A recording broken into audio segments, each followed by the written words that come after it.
Hey guys, Jarek here. Got some more Halo 5 footage for you. Now, I have to say immediately, this is arguably one of the best Halo games for multiplayer.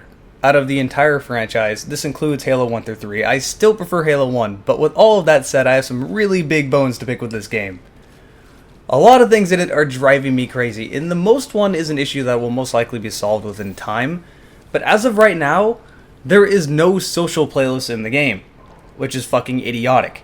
Everything is entirely ranked when it comes to the arena multiplayer. So essentially, if you want to play anything somewhat competitive, you're going ranked, and if you want to play casually, you're going Warzone. I don't like Warzone because I don't like all the, everything you can get out of the rec points. Like, it's just kind of a huge clusterfuck of randomness, and that doesn't really fit well with me. I prefer competitive games, but not having a social playlist can be a little frustrating, especially since the ranking system is completely stupid. It doesn't really work because it's based off of the games you win and not your individual skill. Like, it's based off the games your team wins. So really, it means nothing. Like, my team can win and I can go, like, 2-13 or something. That I shouldn't rank up for that. So it just kind of leads to a lot of frustration of, like, sometimes getting completely stomped on, and other times maybe stomping on someone else, but it is just kind of frustrating in general. I would like to have a social playlist for those times where I'm just kind of like, alright, I just kind of want to have some good, relaxed games before I quit playing for the night. And you can't really get that. On top of that, if we're going to have a ranked playlist, give us BR starts. Like, Assault Rifle Pistol, if they have a BR or something like that, you're pretty much fucked. So, give us a Battle Rifle start, and that would make me not frustrated at all. That would make things much more balanced. Some other smaller things about the game that have annoyed me is that inputs do not count while you are clambering or boosting. So while the clamber animation, like right there, what I just climbed up, while you're doing that, if you say push Y to swap weapons, you won't swap weapons once you're done with the animation. You have to push it again once, you have to push it after the animation finishes. The same with the boosting animation. Really annoying to me. That's actually gotten me killed quite a few times. One of those small things that you don't really notice till you play it for a while, then it's just like, oh my goodness, once it happens to you, you're just so mad. That seems kind of dumb. It's really dumb. I don't know how they didn't see it. I guess I just didn't think much of it. Another change they made from the beta to here, I should say.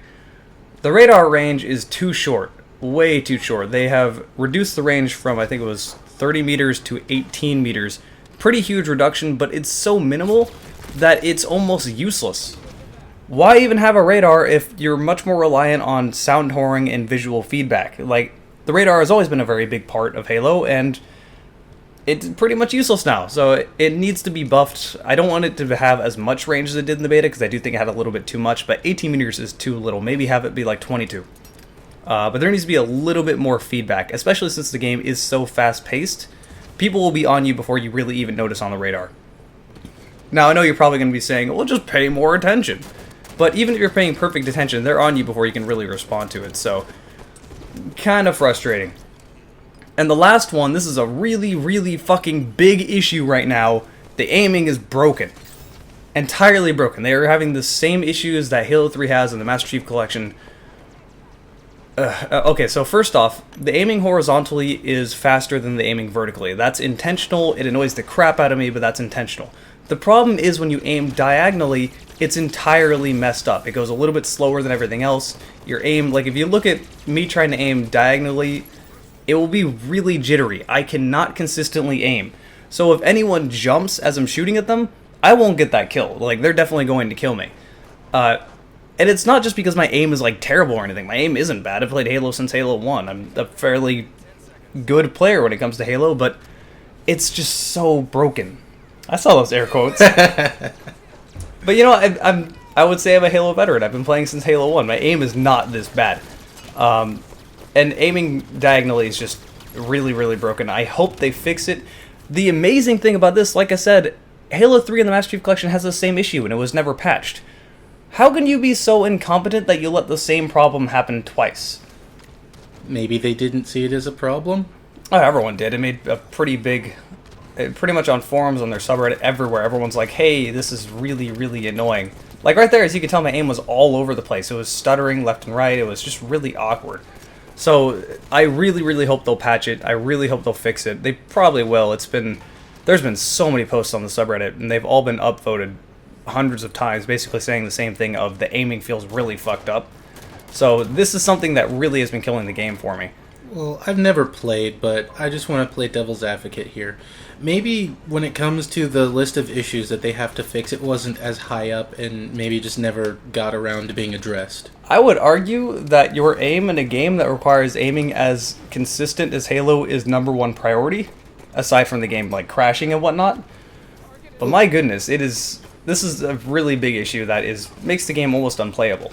You still have to take into account things like outside influences for what gets fixed and what doesn't. I mean, sure, the fans have a big say in it, but they are still a company. At the same time, this was very much so advertised for competitive gamers, and they do have a decent amount of competitive gamers there at their studio for testing. So I can't imagine this wasn't already known before launch. I'll give you that. So it genuinely is very obnoxious. And again, I must state that the multiplayer in concept and execution for the most part is really good, but there's a few small things that drive me insane and have been nearly killing the game for me. And it is momentary. I can't say all these issues.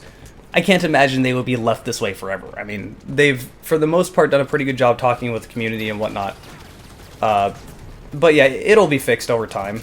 Just, for now, I'm going to rage about it. Especially the aim. You fix the aim and I can just ignore everything else. Like, whatever, I can deal with it, I can adjust to it. I don't really like it, but I can adjust to it. But the aim is something that you can't really adjust to. That's just kind of broken. That'd be like playing on PC with mouse acceleration turned on all the time. Like, if you have mouse acceleration force turned on, you really can't play that game at a competitive level. So it's sort of similar to that. But yeah, as I've said, it is a good game. I wanted to make that very clear. I know people are going to overreact and be like, oh, 343 is the devil, they suck, they're ruining Halo and all this shit. But as I've said before, this game is arguably one of the best multiplayer Halo games we've gotten. This is definitely the best Halo game since Halo 3. Really the only real Halo multiplayer game since Halo 3. I mean, everything after Halo 3 up until now has kind of been, well, it's been shit. Halo Reach's multiplayer wasn't very good. The levels were incredibly repetitive, and Bloom is a stupid idea. I honestly only ever played Reach for the, whatever their Horde mode was. I can't remember. Firefight. That yeah, one. It was okay. But yeah, that and the armor abilities, especially Armor Lock, it kind of started making the competitive scene die out entirely. And Halo 4, it was already dead at that point. But that certainly didn't help it along. Oh my god, these helmets. Oh, you have so many different options. I don't exactly know how to unlock new things when it comes to the armor customizations, but there's a lot of armor customizations, which makes me happy to see. Cosmetic things will change in the arena. All those other things you can get, like calling in weapons and stuff like that, only applies to Warzone. So like I said, Warzone is basically the casual side, whereas this is the competitive side as for right now. But that's the end of the video. Hope you guys have enjoyed it. Sorry for bitching so much, and I'll see you guys next video.